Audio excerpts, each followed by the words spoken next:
Doctor صاحب ایک سوال آپ سے کرنا جو ہے وہ بڑا ضروری ہے، چونکہ پاکستان کے اندر بات ہوتی ہے صدارتی نظام کی اور کہا جاتا ہے کہ جی صدارتی نظام آنا چاہیے. مشرف صاحب بھی ایک زمانے میں کہتے تھے، پھر عمران خان صاحب بھی کہتے تھے، پھر آپ کو یاد ہوگا کہ طاہر القادری صاحب بھی کہتے تھے. تو کیا کوئی ایسی تھنکنگ ہے کہ صدارتی نظام پاکستان کو بہتر طریقے سے چلا پائے گا؟ میں اس سے ہمیشہ اختلاف کرتا ہوں. میں سمجھتا ہوں کہ نظام سے کوئی تبدیلی نہیں آتی. جمہوریت ہو اور کوئی ایسا نظام نہیں ہے جو ایک ملک سے دوسرے ملک میں ایگزیکٹلی کاپی ہوا ہو. امریکن پریسیڈنشل سسٹم جو ہے وہ بڑا مختلف ہوگا مصر کے پریسیڈنشل سسٹم سے. جو پارلیمنٹری سسٹم ہے یورپ کے اندر، وہ یورپ کے کچھ ممالک میں وہ بالکل مختلف ہوگا. جو فرانس کا ڈسٹریبیوٹیڈ پاورز ہے between the president and the prime minister, وہ فرانس کے لیے تو کوئی ایک سسٹم نہیں ہے. اچھا، جو آپ بات کر رہی ہیں اور جو پریسیڈنشل نظام میں یہ سمجھا جاتا ہے کہ پارلیمنٹ کی کوئی اہمیت نہیں ہے، بلکہ پریزیڈنٹ کو یہ اختیار مل جاتا ہے کہ وہ اپنی کابینہ پارلیمنٹ کے باہر سے بنائے، جیسے امریکہ کے اندر ہے. تو وہ پاکستان کے اندر ڈیپینڈنٹ رہتا ہے پرائم منسٹر کہ پارلیمنٹ سے اپنی کابینہ بنائے. کچھ فلیکسیبلٹی آئین نے دی بھی ہے کہ ایڈوائزرز باہر سے لے لیتا ہے، اسپیشل اسسٹنٹ وہ کچھ اسپیشل ایڈوائزرز بھی باہر سے لے لے گا، مگر یہ کہ generally parliament is the source of his کابینہ. تو یہ پارلیمانی نظام کے اندر اپنی جگہ محدود ہے. مگر میں سمجھتا ہوں کہ آپ کو بہت سارے پریسیڈنٹس، ٹوٹلی کرپٹ پریسیڈنٹس بتا سکتا ہوں، ٹوٹلی کرپٹ پرائم منسٹر بتا سکتا ہوں. آپ کی ذاتی رائے کیا ہے؟ میں تو سمجھتا ہوں کہ پارلیمانی نظام جو پاکستان کے اندر چل رہا ہے ود امینڈمنٹس ٹو اٹ، جیسے مثال کے طور پر 18th امینڈمنٹ میں امپروومنٹ کی گنجائش ہے، ان چیزوں کو دیکھ لیا جائے. پاکستان اب افورڈ نہیں کر سکتا کہ پارلیمانی نظام چھوڑ کر صدارتی نظام پر آ جائے.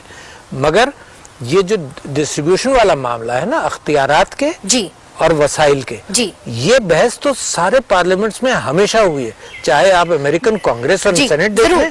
تو یہ اختیارات کی بحث جو ہے، اس کا مطلب یہ نہیں کوئی نظام باہر پھینک کر جس کے اوپر آپ نے 1973 پارلیمانی نظام ہی چلنا چاہیے. مگر آپ نے کہا کہ 18ویں ترمیم کے اندر مزید امپروومنٹس ہو سکتی ہیں، آپ کیا سمجھتے ہیں کہ کون سی امپروومنٹس؟ اچھا، یہ میں آپ کو بتاؤں نا، 1973 کے آئین کے اندر مزید امپروومنٹس ہو سکتی ہیں تو امینڈمنٹس آئے.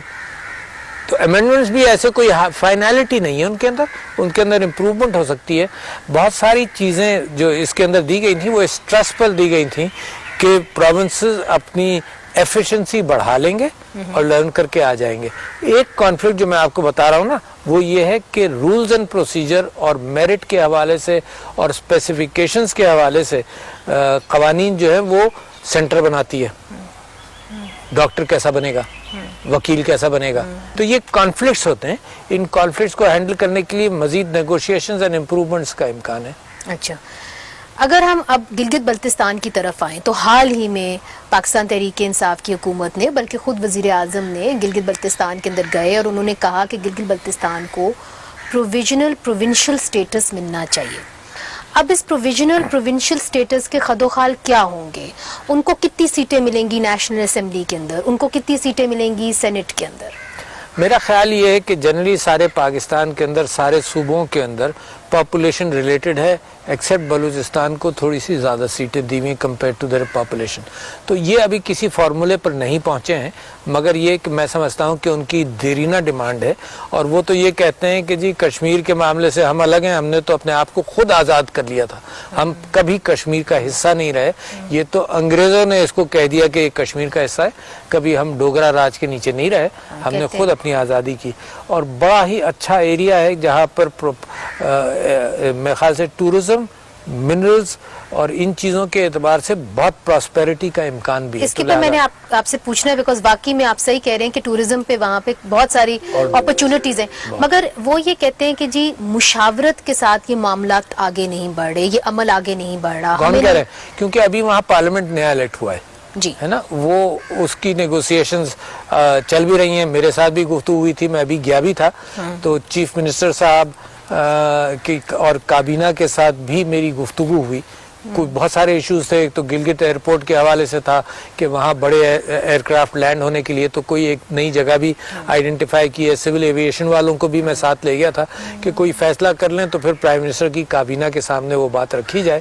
تو وہاں پر بے انتہا اچھے پراسپیکٹس ہیں. جیسے میں نے آپ سے کہا ٹورزم, منرل ڈیولپمنٹ, یہ آؤٹ اسٹینڈنگ ایبلٹی ہے کہ وہاں پر معاملات اچھے ہوں.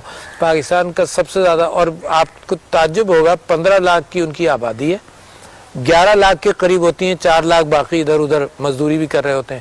اور جو 2018 کے اندر وہاں ٹورسٹ گیا, جو کووڈ سے پہلے 2018 اور 19 کے شروعات تک, تو تقریباً 20 لاکھ ٹورسٹ گیا. 11 لاکھ کی پاپولیشن میں 20 لاکھ ٹورسٹ. صدر صاحب ابھی حالات وہاں پہ یہ ہیں کہ وہاں پہ بجلی نہیں ہے, اور اگر آپ ہنزا کو بھی دیکھیں تو 21 گھنٹے کی وہاں پہ اس وقت لوڈ شیڈنگ ہو رہی ہے, اور وہ کافی متاثر ہیں. تو وہ یہ اس معاملے میں پوچھتے ہیں کہ وفاق نے ان کو اجازت ہی نہیں دی کہ وہ جو جی بی کی گورنمنٹ ہے وہ پاور پروجیکٹ کوئی بھی لگا پائے. اور وہ کہتے ہیں رن آف دا ریور پروجیکٹس کی ان کو پاس اجازت ہے. یہ جو گاؤں کے اندر نا برابر سے پانی گزر رہا ہے, دریا کا پانی گزر رہا ہے, تو رن آف ریور ڈیم کنسٹرکشن البتہ از اے بگر ایشو, مگر رن آف دا ریور بجلی پروجیکٹس وہ لگا بھی رہے ہیں. اور دیامیر بادشاہ کے اندر تو بہت بڑا ان کا حصہ بھی ہوگا. دیامیر بادشاہ جو اٹ از پارٹلی, میجورٹی اس کی گلگت بلتستان میں ہے اور تھوڑا سا حصہ اس کا کے پی کے اندر ہے. صدر صاحب یہ بتائیے کہ ہمیشہ سے وہ کہتے رہے, اور واقعی میں یہ درست بھی ہے کہ 70 سال سے ان کو اپنا حق نہیں ملا, اور ہم اسی لیے نہیں ان کو حق دے پائے چونکہ ہم کہتے تھے کہ جو کشمیر کا کاز ہے وہ کمپرومائز ہو جائے گا.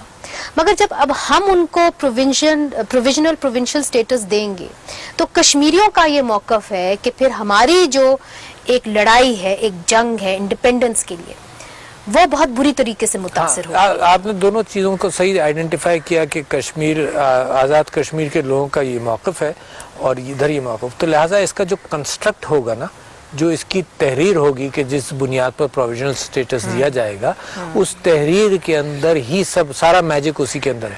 اسی تحریر کے اندر یہ دکھانا پڑے گا کہ یہ ایڈمنسٹریٹو انداز سے یہ ضروری ہے کہ ان کی سیلف گورننس ہو, اور اس کا الٹیمیٹ سیٹلمنٹ اس کے اوپر ڈیپینڈ کرتا ہے کہ کشمیر کا اوور آل جو سیٹلمنٹ ہوگا اس سے تعلق ہوگا.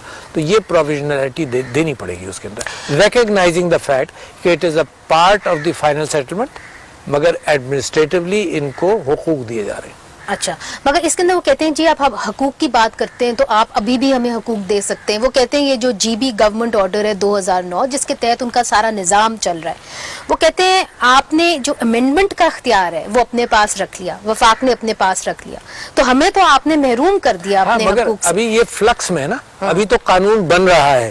جب قانون بن رہا ہے اس کے اندر یہ چیزیں دیکھ لی جائیں گی, اور میرا خیال ہے چند مہینوں کے اندر قانون جو ہے وہ رنگ لائے گا پورا.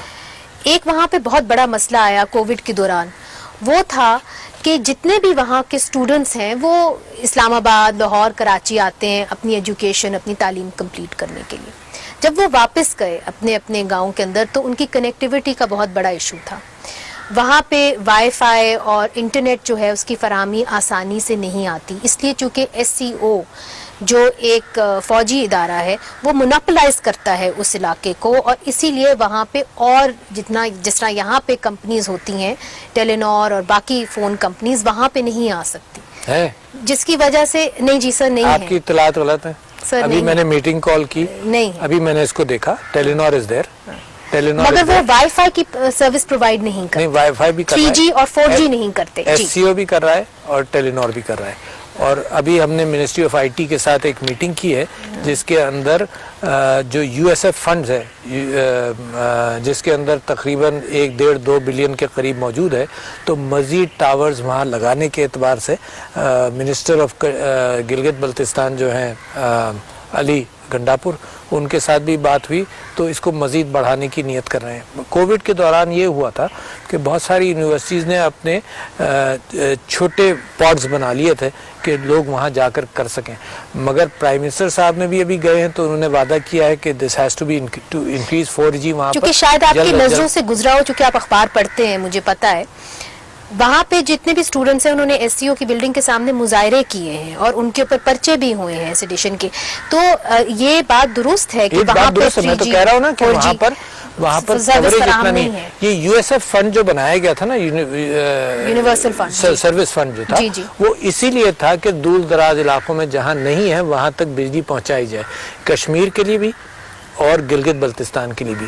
یو ایس ایف فنڈز تو ابھی راجن پور کے اندر اور ادھر ادھر پاکستان کے بھی، پاکستان کے اندر اب تو یعنی جو گلگت بلتستان سے ہٹ کر پاکستان ہے، یہ آزاد کشمیر سے، تو بہت ساری جگہوں پر یہ یو ایس ایف فنڈز کے ذریعے ایکسیسیبلٹی بڑھائی جا رہی ہے. تو یہ تو بہت بڑا ایشو ہے، کیونکہ میں سمجھتا ہوں کہ معیشت کا اس سے بڑا گہرا تعلق ہے. بالکل کہ دی ایبلٹی کہ میں اور آپ پیسہ ٹرانزیکٹ کر سکیں، 4G کے ذریعے انفارمیشن آ سکے، تو یہ ہمارے جی ڈی پی پر ڈائریکٹ اثر کرے گا. تو میں کوئی 6-7 دن ہوئے، میں نے ایک میٹنگ بلائی تھی جس میں آئی ٹی منسٹر کو بھی بلایا تھا اور علی امین گنڈاپور صاحب کو بھی بلایا تھا اور سارے ان کے لوگوں کو بلایا تھا تاکہ اس کے اندر جلدی پیش رفت کی جائے. یہ جو سوشل میڈیا رولز ہیں اس کے بارے میں آپ کی کیا رائے ہے؟ چونکہ اس کے اندر جتنی بھی بڑی کمپنیز ہیں، فیس بک ہو گئی، گوگل ہو گئی، انہوں نے کہا ہے کہ جی یہ سوشل میڈیا رولز مشاورت کے بغیر بنائے، اس سے جو ہے ہماری بیسک فنڈامنٹل رائٹس جو ہیں وہ خراب ہوتے ہیں، یوزرز کے ہوتے ہیں، اور اس کے اندر ہم پاکستان سے بزنس اٹھا سکتے ہیں. اچھا، بڑے جو میڈیاز ہیں، آپ کو معلوم ہے کہ ٹویٹر اور آسٹریلین گورنمنٹ کا ایک کانفلکٹ چل رہا ہے، آج کی خبر ہے، پڑھیے گا.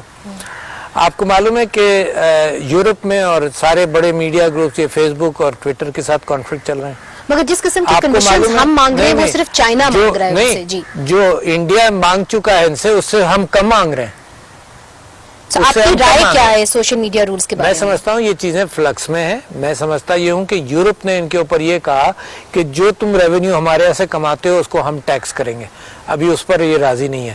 انڈیا کے اندر they have agreed to much different situation than Pakistan. Pakistan میں مان نہیں رہے.